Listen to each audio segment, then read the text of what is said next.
आज हम कुछ बहुत ही दिलचस्प लेकिन हाँ उलझे हुए मानवीय बर्ताव पर बात करने वाले हैं। कभी सोचा है कि हम कभी-कभी ऐसे झगड़ों में क्यों फंस जाते हैं जिनसे मतलब निकलना मुश्किल सा लगता है?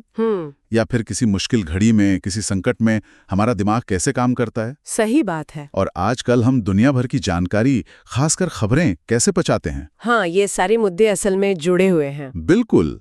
तो ये सब बातें आपस में जुड़ी हुई हैं और आज हम इन्हीं पर थोड़ी गहराई से चर्चा करेंगे। हाँ, और हमारा इरादा यही है कि इन बड़े विचारों को थोड़ा परत दर परत खोलें, समझें। हम देखेंगे कि ये उच्च संघर्ष या हाई कॉन्फ्लिक्ट जैसा कहते हैं, आखिर होता क्या है। मतलब वो स्थिति जब झगड़ा बस झगड़े के लिए होने लगता है। फिर हम समझेंगे कि संकट के समय हमारा मनोविज्ञान कैसे बदलता है, क्यों आजकल की खबरें हमें अक्सर थका देती हैं, निराश कर देती हैं। हाँ, बिल्कुल। और ये जो समाज में बंटवारे की बात होती है, यानी ध्रुवीकरण, उसकी असलियत क्या है। हम किसी खास लेख या किताब का नाम नहीं लेंगे, बस इन विचारों के सार को पकड़ने की कोशिश करेंगे। बढ़िया। तो चलिए इस दिलचस्प बातचीत में उतरते हैं। सबसे पहले बात करते हैं उच्च संघर्ष की। इसे ऐसे झगड़े की तरह बताया गया है जो एक तरह से खुद को ही जिंदा रखता है, जहां हम पूरी तरह हम बनाम वो वाली सोच में कैद हो जाते हैं। हाँ, ऐसा लगता है जैसे किसी ने कोई जादू कर दिया हो। इसमें सबसे कमाल की बात यही विरोधाभास है ना। हाँ। कि लोग ऐसी स्थितियों से बाहर निकलना तो चाहते हैं, हाँ। लेकिन फिर भी उसी ओर खींचे चले जाते हैं। ये कुछ मतलब दलदल जैसा है। जैसे लॉस एंजलिस में ला ब्रे टार पिट्स है। हाँ। वो जानवर पानी समझकर पास आते थे, लेकिन फिर उस चिपचिपे टार में फंस जाते थे। हाँ। और जितना निकलने की कोशिश करते उतना धंसते जाते। अच्छा। उच्च संघर्ष का खिंचाव भी बहुत स्वाभाविक है, उसके पीछे वाजिब कारण भी होते हैं, लेकिन एक बार फंस गए तो निकलना बहुत मुश्किल। इससे बाहर आने के लिए अपनी जो सहज प्रवृत्ति होती है उसकी बिल्कुल उलट काम करना पड़ता है। और इसके असर, आपने कहा खिंचाव होता है, पर असर तो बुरा होता होगा। तनाव बढ़ना, बहुत ज्यादा। सोचने समझने की ताकत कम होना, यहाँ तक कि शरीर पर भी असर पड़ना, जैसे नजरें धुंधला जाना। हाँ बिल्कुल, सिर्फ सामने की चीज दिखना, अगल बगल का नहीं, सचमुच भी और लाक्षणिक तौर पर भी। अच्छा। और वो इडियट ड्राइवर रिफ्लेक्स वाली बात भी, वो भी काफी सटीक लगती है ना। हाँ, कि जब कोई दूसरा गलती करे तो हम फौरन मान लेते हैं कि वो है ही बेवकूफ या बुरा इंसान। बिल्कुल। लेकिन जब हम वही गलती करें तो सोचते हैं कि अरे जरूर कोई मजबूरी रही होगी। बिल्कुल सही। और अक्सर जो ऊपर ऊपर बहस दिखती है ना, वो असली मुद्दा नहीं होती। असली मुद्दा तो अंदर की कहानी होती है, मतलब वो गहरी चीजें जिनकी लोगों को वाकई परवाह होती है। जैसे ताकत और कंट्रोल का एहसास, इज्जत और पहचान, किसी की फिक्र करना या शायद बोझ महसूस करना। लेकिन उच्च संघर्ष इस अंदर की कहानी को जैसे ढक देता है, छुपा देता है। अच्छा। और ये आंकड़ा सोचिए जरा कि सिर्फ 5% बार लोगों को लगता है कि उनकी बात सुनी गई है। सिर्फ 5%? हाँ, ये बताता है कि झगड़े क्यों बढ़ते हैं। जिन्हें लगता है उन्हें सुना नहीं जा रहा, वो और ज्यादा जोर से और ज्यादा सरल तरीके से, शायद और ज्यादा गुस्से में अपनी बात कहने लगते हैं। तो मतलब इससे निकलने के लिए कई बार एक क्या कहते हैं, संतृप्ति बिंदु तक पहुंचना पड़ता है, सैचुरेशन पॉइंट। हाँ, कभी कभी। जैसे वो गैंग लीडर वाली कहानी है जो सालों तक बदले की हिंसा में जीने के बाद अपने बेटे के ग्रेजुएशन पर अचानक सोचने लगा कि क्या ये सब करने का कोई फायदा भी है। हाँ। लेकिन उस मोड़ पर पहुंचने के बाद भी बाहर निकलने के लिए कोई रास्ता या सहारा होना जरूरी है ना, वरना लोग फंसे ही रह जाते होंगे। हाँ, ये बहुत जरूरी बात है। बहुत से लोग उस बिंदु तक पहुंचते हैं पर जाने के लिए कोई जगह नहीं होती। उस गैंग लीडर के मामले में उसे एक पादरी का साथ मिला, एक नई बास्केटबॉल लीग में काम मिला और उसका अपना विश्वास भी था। मतलब उसे उस झगड़े के बाहर एक नई पहचान मिली। अच्छा। और ये समझना जरूरी है कि हमारे पास सिर्फ भाग जाओ, लड़ो या हार मान लो वाले रास्ते नहीं है। एक और रास्ता है, जानबूझकर अच्छा संघर्ष करना। अच्छा संघर्ष? हाँ। ये क्या होता है? हाँ, मतलब ऐसा संघर्ष जहां मुद्दा सुलझाने की कोशिश हो। इसमें लूपिंग जैसी तकनीकें काम आती है। लूपिंग? हाँ, इसका मतलब है सामने वाले की बात को बहुत ध्यान से सुनना कि उनके लिए सबसे जरूरी क्या है। फिर जो आपने सुना उसे अपने शब्दों में दोहराना और फिर पूछना कि क्या आप सही समझे। इससे सामने वाले को लगता है कि आप वाकई समझने की कोशिश कर रहे हैं, भले ही आप उनकी बात से सहमत ना हो। जैसे वो मेयर थे जिन्होंने अपने सबसे बड़े आलोचकों के साथ यही किया था। हाँ बिल्कुल। भले ही आखिर में वो लोग सहमत नहीं हुए या उन्हें वो नहीं मिला जो वो चाहते थे, पर सिर्फ ये एहसास कि उनकी बात सुनी गई, उनकी इज्जत की गई, यही बहुत बड़ी बात थी। सही कहा। और ये सुनने में तो अच्छा लगता है, पर क्या ये वाकई गहरे मतभेदों में काम कर सकता है, जहां मतलब भरोसा बिल्कुल खत्म हो चुका हो? ये एक वाजिब सवाल है। देखिए, लूपिंग कोई जादू की छड़ी नहीं है, लेकिन ये विश्वास बनाने की दिशा में पहला कदम जरूर हो सकता है। और ये सिर्फ विश्वास ही नहीं बनाता, बल्कि झगड़े की वो अंदर की कहानी भी खोलता है कि असली मुद्दा है क्या। अच्छा। क्या बात ताकत की है, इज्जत की, किसी की फिक्र की, या बस तनाव की? जब ये समझ आता है, तब हम सोच सकते हैं कि आगे क्या करना है। जैसे जॉन और जूली गॉटमैन का शोध है, वो बताता है कि जिन जोड़ों के रिश्ते स्वस्थ होते हैं, उनमें हर एक झगड़े वाली बातचीत के लिए करीबन 5 सकारात्मक बातचीत होती हैं। 5? अच्छा। हाँ, ये एक तरह से भावनाओं का बैंक खाता बनाने जैसा है, जिसमें आप अच्छी बातचीत जमा करते रहते हैं। तो संक्षेप में कहें तो उच्च संघर्ष हमें अंधा कर देता है, असली मुद्दों से भटका देता है। गहरी समझ और सुने जाने का एहसास ही बाहर निकलने की कुंजी है। ठीक है, ये तो हुई संघर्ष की बात। अच्छा, अब आते हैं संकट या आपातकाल की स्थितियों पर। फिल्मों में तो दिखाते हैं कि या तो सब हीरो बन जाते हैं या भगदड़ मच जाती है, पर असलियत तो कुछ और ही होती है ना? हाँ, बिल्कुल। कहा गया है कि एक आपदा व्यक्तित्व उभर सकता है जो हमारे रोजमर्रा के स्वभाव से अलग हो। हाँ, बिल्कुल। असल में प्रतिक्रियाएं बहुत अलग अलग होती हैं। कुछ लोग एकदम जम जाते हैं, मतलब हिलते डुलते नहीं। कुछ मानने से इनकार कर देते हैं कि कुछ गड़बड़ है। इनकार? अच्छा। हाँ। कुछ सोचने विचारने लगते हैं, दूसरों से बात करते हैं, और कुछ फौरन हरकत में आ जाते हैं। आमतौर पर एक पैटर्न दिखता है, पहले इनकार, फिर विचार विमर्श, और फिर जाकर कोई फैसला। इनकार, विचार विमर्श, फैसला। ठीक है। इसमें सामान्यता पूर्वाग्रह या नॉर्मलसी बायस बहुत बड़ा रोल निभाता है। ठीक है। मतलब हमारा दिमाग किसी नई खतरनाक स्थिति को अपने पुराने सामान्य अनुभवों से मिलाने की कोशिश करता है, भले ही वो मेल न खाते हों। अच्छा। इसीलिए लोग अक्सर फायर अलार्म बजने पर भी अपनी जगह बैठे रहते हैं, या गोली चलने की आवाज सुनकर भी चलते रहते हैं, क्योंकि ये उनके रोज के अनुभव से इतना अलग होता है कि दिमाग उसे खतरा मानने से हिचकिचाता है। और डर का क्या? थोड़ी मात्रा में तो शायद ये हमें चौकन्ना करता है, पर ज्यादा हो जाए तो? हाँ, कहते हैं नजरें सिकुड़ जाती हैं, सुनने की ताकत कम हो सकती है, चीजें अजीब दिख सकती हैं।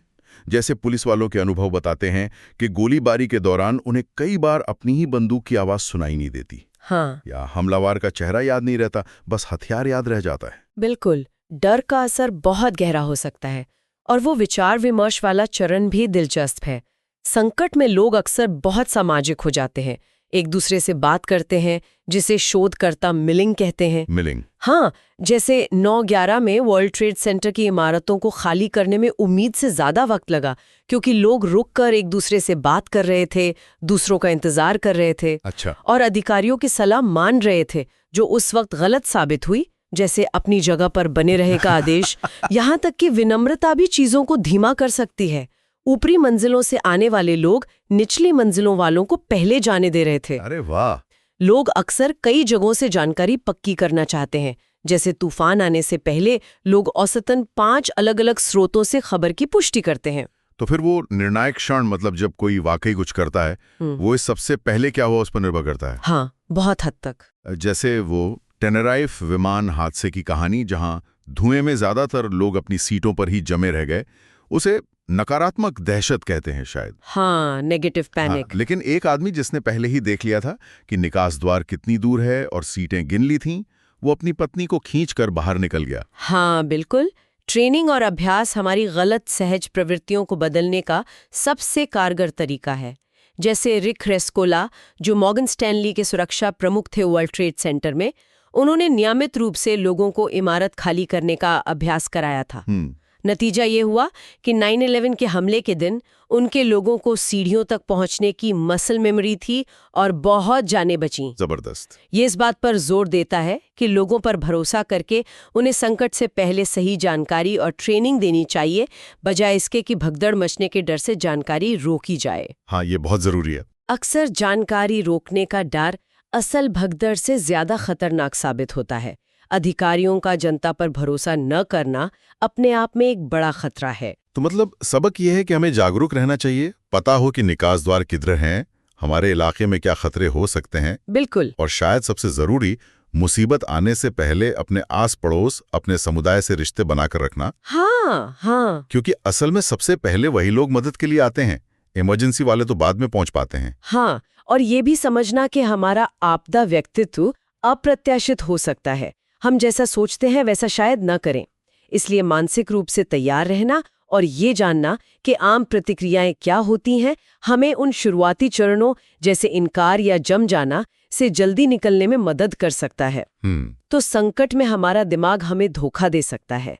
तैयारी, अभ्यास और सामुदायिक जुड़ाव ही हमें बचाते हैं। और ये संकट में सोचने समझने की शक्ति कम होती है। ये कुछ वैसा ही है जैसा हम आज के समाचार माहौल में महसूस करते हैं ना। हाँ, कुछ हद तक ऐसा लगता है जैसे खबरों का मकसद ही बदल गया है। पहले शायद जानकारी देना, दुनिया से जोड़ना होता था, पर अब अक्सर खबरें हमें निराश, बेबस, उदास और डराव महसूस कराती हैं। ये एक बहुत अहम बदलाव है। पहले समाचार सीमित था, मतलब एक दायरे में था। अखबार आता था, टीवी पर खास वक्त पर बुलेटिन आता था। हाँ, हम चुनते थे। हाँ, हम चुनते थे कि कब और कितना जानना है। अब ये हवा में घुल गया है, मतलब हर तरफ है। सोशल मीडिया पर, फोन नोटिफिकेशन में लगातार बरस रहा है, चाहे हम चाहें या ना चाहें। ये हमें ढूंढ लेता है। और ये जो अटेंशन इकोनॉमी है, जहां सबसे पहले खबर देने की होड़ मची है, इसमें अक्सर गुणवत्ता, संदर्भ, फैक्ट चेकिंग सब पीछे छूट जाता है। इससे अविश्वास बढ़ता है। और इसमें एक निजी अनुभव का भी जिक्र है ना? कैसे कोई पत्रकार जो पहले खबरों से उत्साहित होता था, प्रेरित महसूस करता था, मुश्किल कहानियों को कवर करने के बावजूद हाँ, धीरे धीरे खबरों से ही थकने लगा। अलग अलग तरीके आजमाए, कम देखना, समय बदलना, और फिर महसूस किया कि उनके दूसरे पत्रकार दोस्त भी अंदर ही अंदर यही महसूस कर रहे थे। फुसफुसाकर ही सही, पर मान रहे थे कि कुछ गड़बड़ है। और आंकड़े भी यही कहानी कहते हैं। जैसे रॉयटर्स इंस्टीट्यूट का डेटा बताता है कि अमेरिका में 10 में से 4 लोग सक्रिय रूप से खबरों से बचते हैं। 10 में से 4? हाँ, क्यों? क्योंकि उन्हें लगता है कि खबरें दोहराव वाली हैं, निराशाजनक हैं, भरोसे लायक नहीं हैं, या बस बहुत ज्यादा हैं, बोझिल हैं। और भरोसे का स्तर तो हर तरफ बहुत कम है। अमेरिका में किसी भी बड़े राष्ट्रीय समाचार संस्थान पर आधे से ज्यादा वयस्क भरोसा नहीं करते। ओहो। ये राजनीतिक विचारधारा के आधार पर और भी बटा हुआ है। बाईं और झुकाव वाले थोड़ा ज्यादा भरोसा करते हैं, पर उनमें भी सिर्फ 39% डेमोक्रेट्स को ही भरोसा है, जबकि दाईं और ये आंकड़ा सिर्फ 14% के आसपास है। तो क्या ये उस विनाश के चक्र या डूम लूप वाले विचार से जुड़ता है? हाँ, बिल्कुल। कि मीडिया संस्थान ज्यादा पक्षपाती होते जा रहे हैं, पत्रकार खुद भी बहुत ज्यादा ध्रुवीकरण वाली खबरें देख पड़ रहे हैं, जिससे उनकी अपनी समझ भी बायस्ड हो रही है। बिल्कुल। और नतीजा और ज्यादा बायस वाली रिपोर्टिंग, लोगों का भरोसा और कम होना, और ये चक्कर चलता रहता है काफी हद तक। और इस पर भी बहस है कि पत्रकारों को अपनी राय जाहिर करनी चाहिए या नहीं। युवा पीढ़ी शायद ज्यादा पारदर्शिता और राय चाहती है, जबकि पुरानी पीढ़ी तटस्थता पे जोर देती है। सोशल मीडिया ने से और हवा दी है, जहां पत्रकारों का अपना ब्रांड बन जाता है और अक्सर तटस्थ रिपोर्टिंग के बजाय राय देने पर ज्यादा वाहवाही मिलती है। हाँ, वो एल्गोरिदम का इनाम भी मिलता होगा। बिल्कुल। पत्रकारिता के अंदर ही एक बड़ा संकट है कि क्या तटस्थता मुमकिन भी है या जरूरी भी है। तो आज की खबरें जिस तरह से परोसी जाती हैं, वो अक्सर उन मानसिक झुकावों को बढ़ावा देती हैं जो डिप्रेशन या चिंता का कारण बनते हैं। हाँ। जैसे हर चीज का सबसे बुरा नतीजा सोचना, कैटास्ट्रोफाइजिंग। हाँ। अच्छी बातों को नजरअंदाज करना, एक दो घटनाओं के आधार पर सबके बारे में राय बना लेना, या चीजों को सिर्फ अच्छा या बुरा मानना। बिल्कुल, ये सारे पैटर्न दिखते हैं। वो हेडलाइन स्ट्रेस डिसऑर्डर वाली बात तो सच लगती है, जहां लोग खबरों से इतने डर जाते हैं कि कुछ कर ही नहीं पाते। हाँ, ये एक वास्तविक समस्या है। तो समाधान क्या हो सकता है? सुझाव है कि 3 चीजें हैं जो आज की पत्रकारिता में अक्सर गायब रहती हैं: आशा, सामर्थ्य और गरिमा।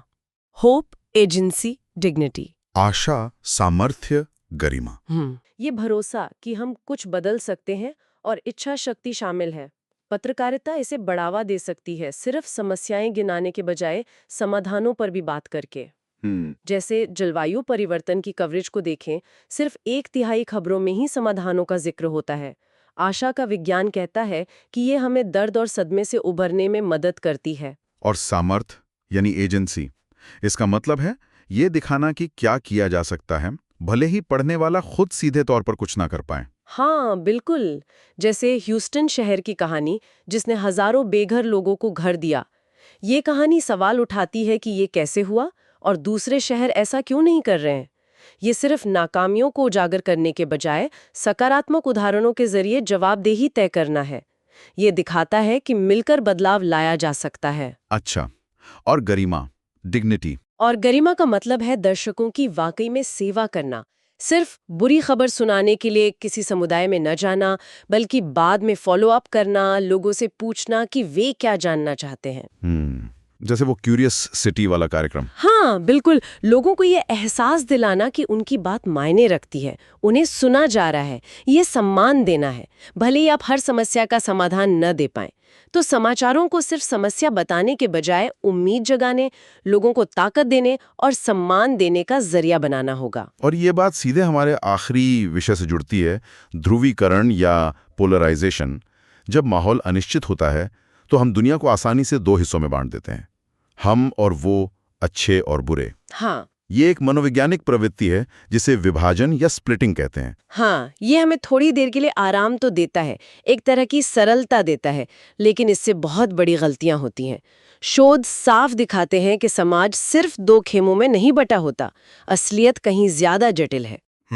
उदाहरण के लिए मोर इन कॉमन नाम के एक समूह ने अमेरिका में कम से कम 7 अलग-अलग तरह के मतदाता समूह पाए।